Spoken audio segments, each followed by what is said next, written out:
इस रिश्ते को हमेशा के लिए खत्म करने आई हूँ।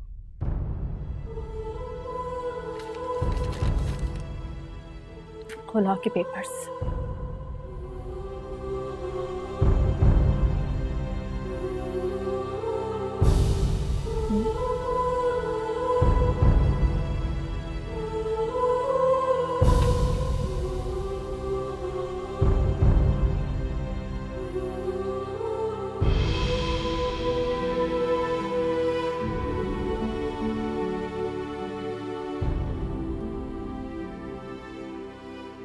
क्या कर रही हो तुम? जानती हो मैं तुम्हारे बगैर नहीं रह सकता, मर जाऊंगा मैं। मत करो ये प्लीज। तुम मरो या जियो, अब मुझे फर्क नहीं पड़ता।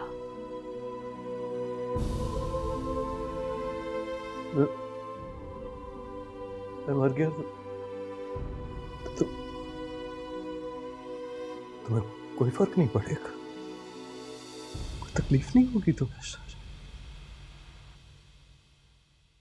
नहीं।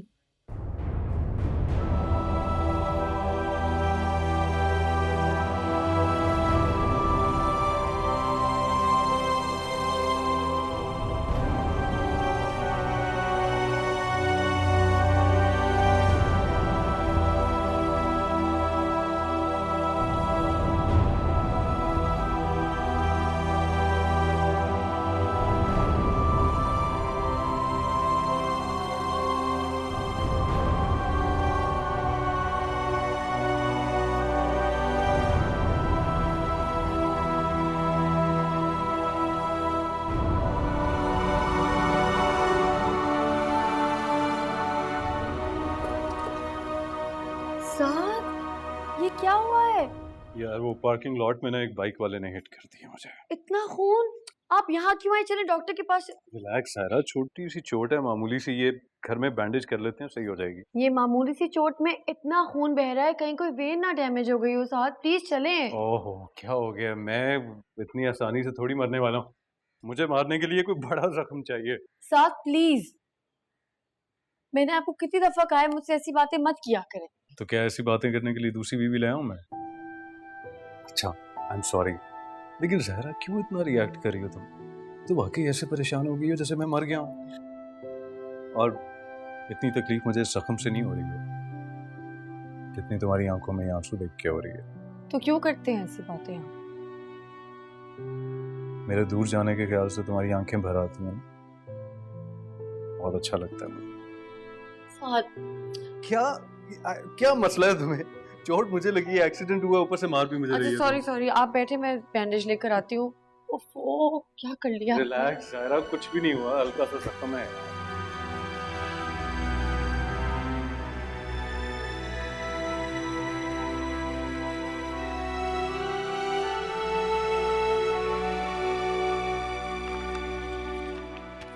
ये दिन भी देखना लिखा था नसीब में। अब घर के मामलात कोर्ट कचहरियों में तय होंगे। मैं तो सोच भी नहीं सकती थी सारा इस हद तक चली जाएगी। मुझे तो लग रहा था वक्त ही गुस्सा है, कुछ अरसे में ठीक हो जाएगा। साथ के बगैर करेगी क्या? कैसे गुजरेगा उसका वक्त? ताया अब्बू भी नहीं है अब तो कोई ना कोई आसरा होगा ना, इसीलिए तो ये फैसला किया है उसने। इतनी बेवकूफ नहीं है बिना किसी आस के अपनी सारी कश्तियां जला दे। मेरा ख्याल है अब एक ही ऑप्शन है कि हम जायरा भाभी की बात मान लें। अरे ऐसे कैसे मान ले? इस तरह तो वो और भी आजाद हो जाएंगी ना। जब औरत एक बार ठान लेना कि उसने अपने मर्द के साथ नहीं रहना, तो फिर वो आजाद ही हो जाती है, बांध के नहीं रखा जा सकता उसे। अच्छा आप सब लोग जाएं यहाँ से, अकेला छोड़ दें मुझे। लेकिन साथ मैंने आपसे कहा है जाएं यहाँ से, मुझे किसी से बात नहीं करनी है, जाएं। अच्छा जा रहे ऐसे छोड़ दें अकेला? सुहेल तुम भी बस।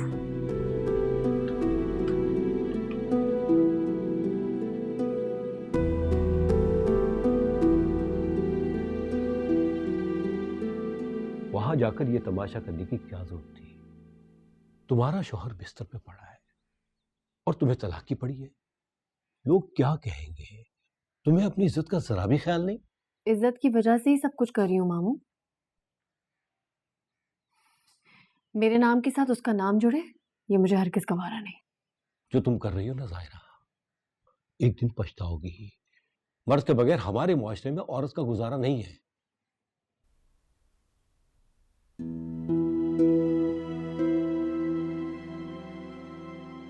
क्यों भाई, जिनके शौहर मर जाते हैं क्या उनकी बीवियां भी उनके साथ कब्र में उतर जाती हैं?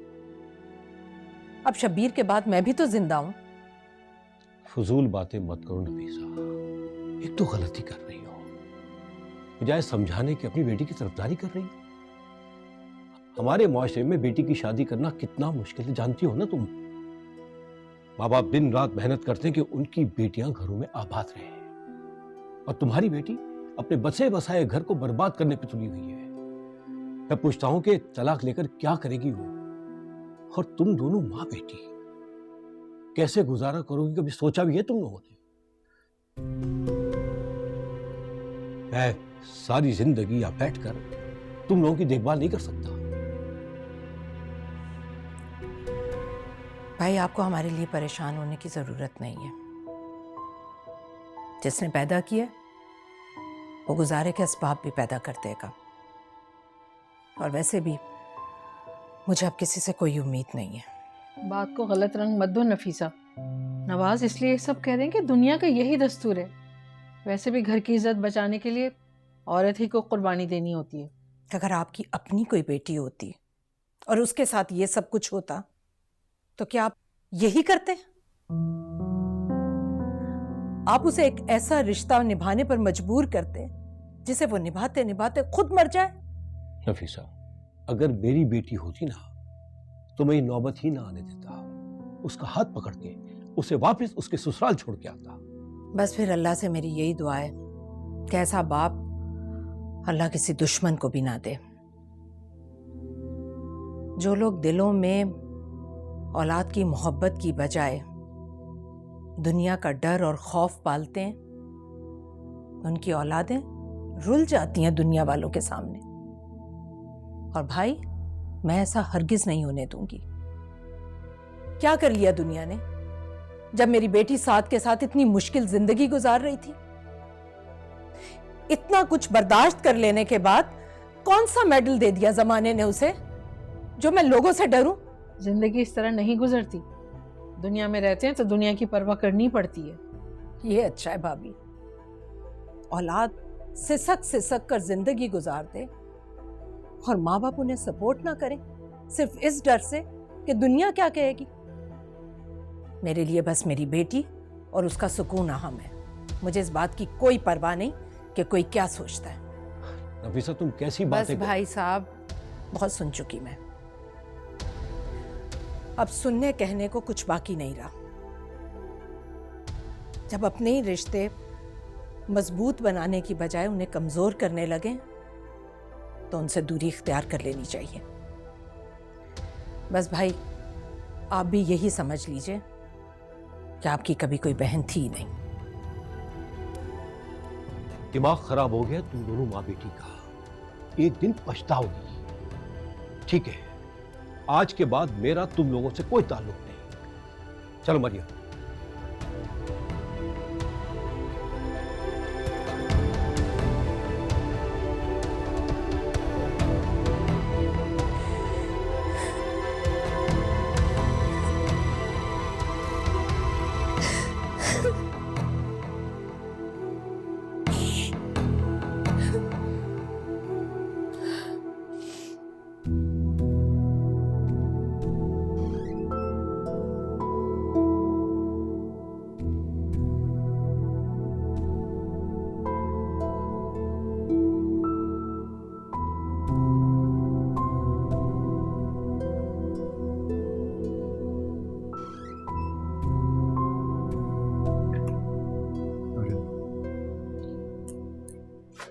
क्या तरीका क्यों आई ऑफिस? यही तो मैं तुमसे पूछने आई, क्या तरीका है ये? एक शादीशुदा औरत को बहका के उसके हस्बैंड से उसे तलाक दिलवा के करना क्या चाहते हो तुम? तुम्हारा आवाज नीचे। ये मेरा ऑफिस है, तुम्हारा घर नहीं। हाँ तो अच्छा है ना, पता चले तुम्हारे ऑफिस वालों को कि ऊपर से इतना डिसेंट दिखने वाला आदमी अंदर से कितना घटिया है, अपने साले की बीवी पे नजर रखे बैठा है। मेरा बकवास बंद करो और घर जाओ तुम। तो मेरी आवाज दबा के हकीकत को नहीं छुपा सकते फहद। हकीकत तो ये है कि पहले तुम्हारी वजह से उन्होंने तलाक का ड्रामा रचाया। जब वो उसमें कामयाब ना हुई तो अब वो खुला लेने पे तुल गई हैं ताकि तुम और वो शादी कर सके। इनफ मायरा, अब तुम एक लफ्ज नहीं बोलोगी, समझ आई तुम्हें? मैं तुम्हारी जरा बकवास नहीं सुनूंगा। मैं तुम्हें किसी चीज़ की जस्टिफिकेशन नहीं दूंगा, तुम डिजर्व ही नहीं करती। मैं डिजर्व नहीं करती, क्योंकि हर चीज ज़ायरा भाभी डिजर्व करती है। तुम्हारा टाइम, तुम्हारी मोहब्बत, हर चीज। चुप कर जाओ, मेरे से बुरा कोई नहीं होगा। रुक क्यों गए? मारो मुझे, मारो, ताकि सबको पता चले तुम्हारी असलियत। तुम्हें क्या लगता है गूंगी बहरी हूं मैं? कुछ भी करते रहोगे मैं कुछ नहीं कहूंगी। मैं कमजोर लड़की नहीं हूं फहद, मैं तुम्हारा जीना हराम कर दूंगी। सबको चिल्ला चिल्ला के तुम्हारी असलियत के बारे में बताऊंगी। मैं तुमने जो करना ना कर लो, मुझे जरा परवाह नहीं है। कैसे परवाह नहीं है? तुम्हें करनी पड़ेगी परवाह। मैं बीवी हूं तुम्हारी, तुमने शादी की है मुझसे अपने खानदान के सामने। मैं वो गलती कर चुका हूं मैं, और वो गलती भुगत रहा हूं मैं, लेकिन और नहीं करूंगा। तुम घर जाओ, तलाक के कागजात तुम्हें घर ही भेज दूंगा।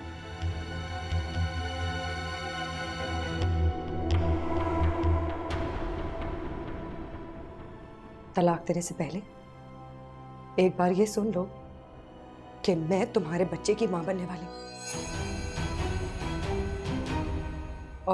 और अगर तुमने तलाक देने का सोचा तो मैं तुम्हें अपने बच्चे की शक्ल कभी नहीं देखने दूंगी। तरसोगे तुम।